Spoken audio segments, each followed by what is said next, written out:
오늘은 늘 하시던 대로라는 제목으로 함께 말씀을 나누고자 합니다.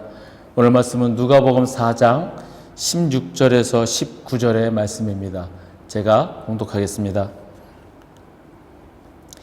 예수께서 그 자라나신 곳 나사렛에 이르사 안식일에 늘 하시던 대로 회당에 들어가사 성경을 읽으려고 서심해 선지자 이사야의 글을 들이거늘 책을 펴서 이렇게 기록된 데를 찾으시니 곧 주의 성령이 내게 임하셨으니 이는 가난한 자에게 복음을 전하게 하시려고 내게 기름을 부으시고 나를 보내사 포로된 자에게 자유를 눈먼 자에게 다시 보게 함을 전파하며 눌린 자를 자유롭게 하고 주의 은혜의 해를 전파하게 하려 하심이라 하였더라.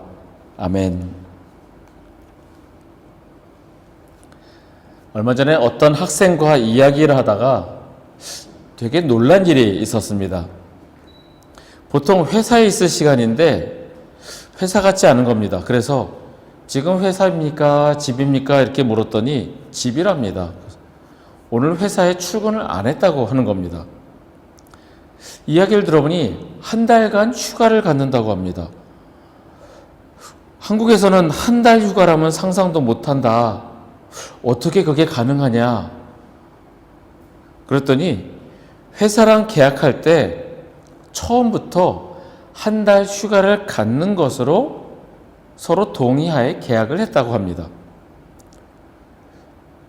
한국에서는 도저히 있을 수 없는 일이기에 궁금해서 이것저것 물어봤습니다. 그럼 월급도 받으면서 휴가를 가지냐? 했더니 아니랍니다. 무급 휴가랍니다. 그럼 휴가 기간에 뭐 합니까? 물었더니 자기 개인 정비도 하고 이것저것 한답니다. 도저히 우리 생각으로는 이해가 안 가죠. 한 달 동안 수입이 없는 것도 이해가 안 가지만 그렇게 또 한 달 동안 쉬는 것도 이해가 안 가는 겁니다. 그래서 왜 그렇게 계약을 했고 1년에 한 번 한 달을 무급 휴가를 갖느냐 물었더니 그분의 말이 이렇습니다. 선생님, 세바스 알아요? 세바스. 제가 아무리 영어가 짧아도 세바스라는 단어가 안식일이라는 것은 알고 있어서 내가 그 단어를 압니다. 그렇게 얘기를 했더니 안식일 개념으로 생각해서 1년에 한 달은 쉰다라는 겁니다. 그분이 크리스찬인 건 진즉에 알고 있었지만 안식일의 개념을 생각해서 회사를 한 달간 쉰다? 도저히 납득이 되질 않았습니다. 그러면서 저보고도 선생님도 한번 쉬어보세요. 안식일의 개념을 가져보세요. 그렇게 웃으면서 얘기를 합니다. 그래서 계속해서 이야기를 이어가다가 결국엔 제가 커밍아웃을 했습니다. 저는 목사입니다. 그리고 옆에 같이 수업을 듣는 불교 신자에게 나는 이곳에 아무 계획 없이 왔고 아무것도 가진 것 없었는데 하나님이 지금까지 인도하심에 대해서 이야기를 하였습니다. 지금까지 하나님이 인도하셨음을, 그리고 늘 기적 속에 살아가고 있음을, 그리고 그 인도하심의 그 놀라움과 감사가 넘쳐남을, 결국에는 우리가 참 신이 누구인가 우리는 그것을 찾아야 하고 여러분도 찾기를 바란다라는 말로 끝을 맺고 수업을 진행하였습니다. 그리스도인으로 살아가면서 안식을 하기 위해서 회사를 한 달간 쉬면서 개인 정비를 하고 삶을 돌아본다. 참 신선한 충격이었습니다. 그리고 또 어떤 분을 만났을 때는 이런 이야기를 저에게 하였습니다. 한국어 능력 검정 시험인 토픽 시험에 감독관으로 오라는 권유였습니다. 그런데 보통 이 시험은 주일날 합니다. 그래서 저는 죄송합니다. 제가 주일은 시간을 빼지 못합니다. 이렇게 대답을 하였습니다. 그러자 그분이 그 교회 매주 가는데 하루쯤 빠져도 상관없지 않나요? 원수도 사랑하시는 하나님이신데 하루쯤 빠졌다고 혼내시겠습니까? 그 매주 가는 거 하루쯤 빠져도 되지요. 제가 웃으며 넘겼지만 이게 보통 사람들의 보통 생각인 겁니다. 솔직한 말로 토픽 시험에 시험 감독관으로 가면 돈도 받습니다. 당연히 수고비 몇십만 원 받습니다. 그리고 제 이력에도 남습니다. 토픽 시험에 시험 감독관으로 갈 정도의 실력을 지녔다는 그런 경력이 남는 거죠.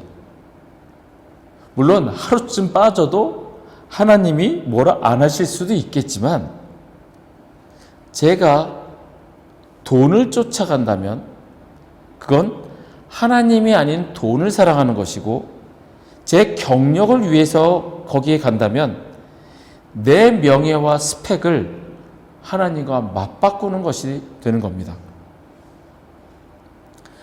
사회 속에서 살아가면서 믿지 않는 사람들과 부대끼며 살면서 새로운 경험들을 하게 됩니다. 아마 저보다도 여러분들은 더 많은 경험을 하실 겁니다. 그러면서 우리는 그리스도인으로서 어떻게 살아가야 하는가를 고민하고 생각하고 그 안에서 주님이 주시는 말씀을 깨달으며 살아가야 합니다. 저 역시 그리스도인으로서 살아갈 때 일상생활 속에서 어떻게 살아가야 하나를 생각을 하게 됩니다. 그러면 우리가 모범으로 삼아야 할 분이 계십니다. 바로 우리의 표상이신 예수 그리스도이십니다. 우리는 뭔가 특별한 경험을 하기를 원합니다. 그것이 내 자랑이 되고 내세울 만한 무언가가 돼서 사람들에게 보여주고 이야기하려고 합니다. 신앙생활에서도 마찬가지입니다.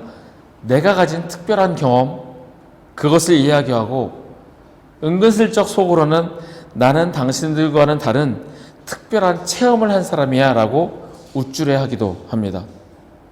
그런데 예수님께서는 일상생활 속에서 그러한 이적과 기사를 내세우려 하시지 않으셨습니다.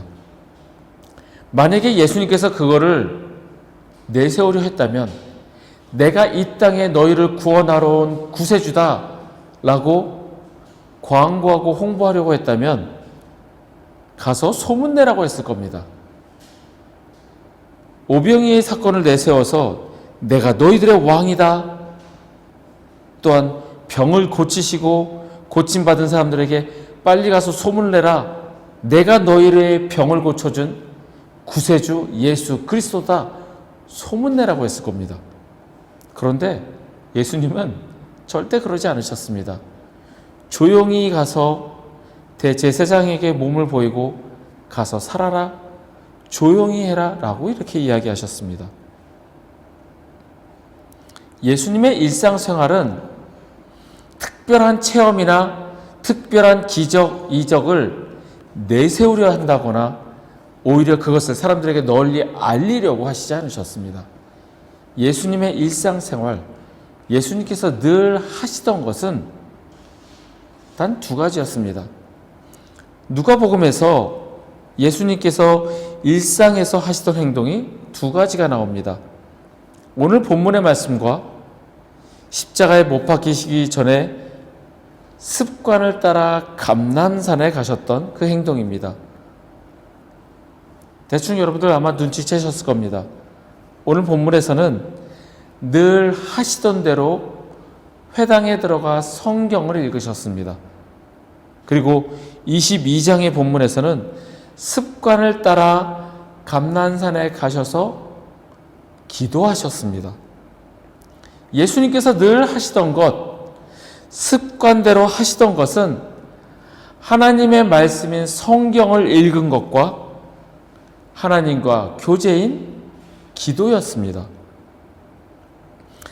하나님께서 예수님에게 주신 사명은 이 땅에 내려가 하나님의 백성을 구원하는 사역이었습니다.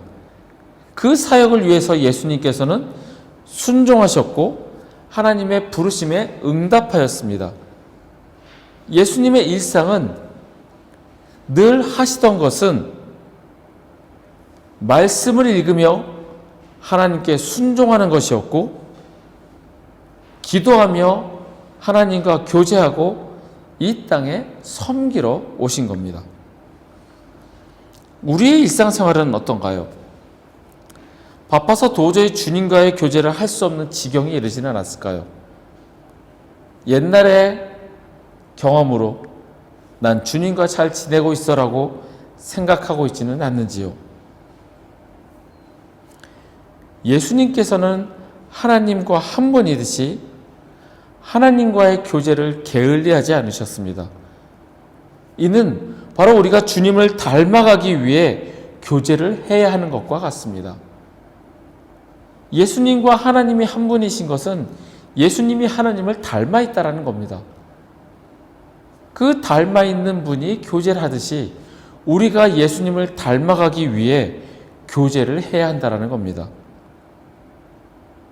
우리가 그리스도인으로 살아간다는 것은 그저 사람들에게 친절하고 착하게 살아가는 것이 아니라 예수님을 닮아가는 삶입니다. 예수님을 닮아간다는 것은 하나님이 우리를 부르실 때 아멘으로 순종하는 것이고, 그 순종에서 나를 드러내는 것이 아니라 오직 하나님을 향한 시선이 고정되어야 있어야 하는 겁니다. 우리가 우리 일상 속에서 하나님의 부르심에 순종하며 나아가면 그분의 성품을 닮아가게 됩니다. 그러면 우리의 시선은 저절로 하나님만을 향하게 됩니다.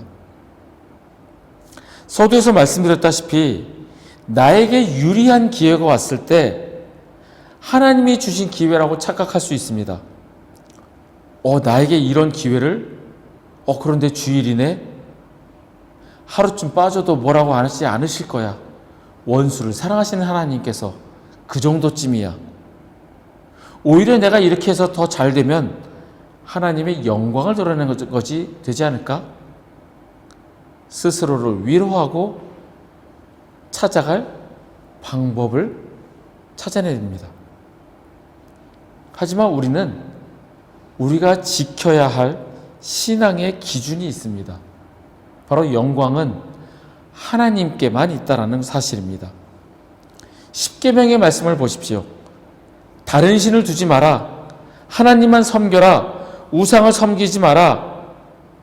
오직 하나님의 영광만 생각하고 하나님께만 영광을 돌리라는 말씀입니다. 내가 영광을 받을 것이 아닙니다. 그런데 우리는 겉으로는 하나님의 영광을 위하여 외치지만 속내는 나의 경제적 이익과 경력과 명예를 위해서 행동할 때가 있습니다. 계속 말씀드리지만 그것은 돈과 하나님을 바꾸는 것이고, 명예와 경력과 하나님을 바꾸는 그러한 행동입니다. 인간적으로 나에게 불행한 일이 있어도 그것이 하나님의 사역의 연장선에 있고 하나님의 영광이 드러난다면 우리는 그 사역에 쓰임받게 되며 감사를 드려야 된다는 거죠. 일주일을 지내면서 이 겪은 두 개의 사건은 저로 하여금 일상에서 어떻게 그리스도인으로 살아가야 하는가를 생각하게 하였습니다. 어떤 사람은 안식일을 생각하며 하나님의 사역을 생각하는 반면에 어떤 사람은 그 많은 주일 중에 하루 정도 빠져도 상관없지 않느냐? 게다가 성경까지 인용하며 이야기를 합니다. 우리 그리스도인의 삶은 예수님께서 일상 가운데 늘 하시던 대로 말씀과 기도로 하나님과 교제하였던 것처럼 늘 깨어서 교제하는 가운데 있어야 합니다. 교제하지 않고 하나님을 바라볼 수 없습니다. 바쁘게 살면서 주님과 교제하지 않으면 그 바쁜 시간만 바라보고 그것을 통해서 내게 오는 이득만 쳐다보게 됩니다. 그러다 보면 내가 일한 그 수고에 대한 대가가 있어야 하니 또 나를 위해서 무언가를 사게 되고 그것으로 잠시 기쁨을 누리고 그것이 반복되는 생활이 되는 겁니다. 말씀과 기도를 통하여 하나님께 시선을 고정시키고 오직 하나님의 영광만 생각하기를 바랍니다. 어떠한 것도 하나님의 영광과 바꿀 수는 없습니다. 절대 꼼수라는 건 없습니다. 주의를 어기고 이 일을 통하여 하나님께서 하실 거야. 하나님께서는 두말하지 않으십니다. 안식일을 기억하여 거룩하게 지켜라. 거룩하게 지키라고 말씀하셨지 기회가 왔을 때는 하루쯤 쉬어도 된다. 그 기회를 잡아라. 이렇게 말씀하시지 않으십니다. 말씀이 우리 안에 없고 기도가 우리 안에 없으면 모든 것을 말씀대로 해석하지 않고 나에게 유리한 대로 해석을 합니다. 하나님의 말씀을 교묘하게 돌려서 주는 사단의 유혹을 하나님의 음성이라 우리는 착각하는 겁니다. 꼭 교회에 가야 돼? 온라인으로 해도 되잖아. 요즘 세상이 어떤 세상인데 그걸 고리타분하게 시간을 들여서 거기까지 가나? 꼭 같은 시간에 예배해야 돼? 이 바쁜 시간에 그냥 정해진 시간에 하면 되지 않아? 꼭 예배 시간 11시 꼭 지켜야 돼? 졸지도 주무시지도 않는 하나님께서 언제나 예배를 받으시는데 남는 시간에 하면 되지. 꼭 매 주일마다 해야 돼? 한 달에 한 번이면 충분하지. 매주일 예배 드린다고 매주일 예배에 감동을 못 느끼잖아? 오히려 가끔씩 예배 드리면 더 감동스럽지 않을까? 반갑고 좋을 거야. 조금씩 갉아먹습니다. 사단은 처음부터 큰 것을 어기게 하지 않습니다. 아주 작은 것부터 서서히 허물어가기 시작합니다. 예수님을 시험하였던 것처럼 우리를 유혹합니다.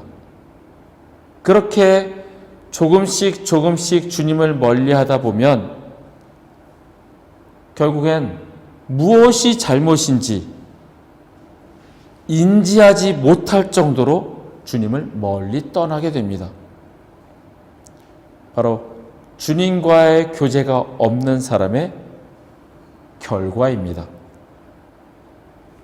말씀을 정리합니다. 말씀과 기도를 통하여 우리는 하나님과 교제할 수 있습니다. 교제를 통하여 우리의 시선을 하나님께로만 향하게 됩니다. 그리고 하나님의 성품을 닮아가게 됩니다. 예수님께서 늘 하시던 대로 말씀과 기도로 하나님과 교제하셨던 것처럼 우리도 그렇게 교제할 때 하나님의 성품을 닮아갈 수 있습니다. 하나님께 시선을 고정할 때 하나님의 영광을 나타낼 수 있습니다. 나의 영광이 아닌 하나님의 영광입니다. 사단의 유혹을 경계하시기 바랍니다. 누구나 아는 그런 쉬운 방법으로 유혹하지 않습니다. 교묘하게 작은 것부터 하나씩 허물어 갑니다. 오늘 본문에서 예수님께서는 회당에서 성경을 읽으셨습니다. 그 읽으신 말씀은 이사야서의 말씀, 주의 은혜의 해를 전파하게 하려 하심이라 입니다. 하나님의 마음은 예수님의 마음과 동일하였습니다. 복음을 전하는 것, 그것이 하나님의 마음과 예수님의 마음입니다. 하나님의 부르심에 순종하며 나아가니 하나님의 성품이 그대로 예수님의 성품인 겁니다. 우리도 그와 같이 주님과 교제하며 그 부르심에 순종하며 나아가기를 바랍니다. 하나님께 시선을 둘 때 우리는 주의 성품을 닮아가고 오직 하나님의 영광만 나타내게 될 것입니다.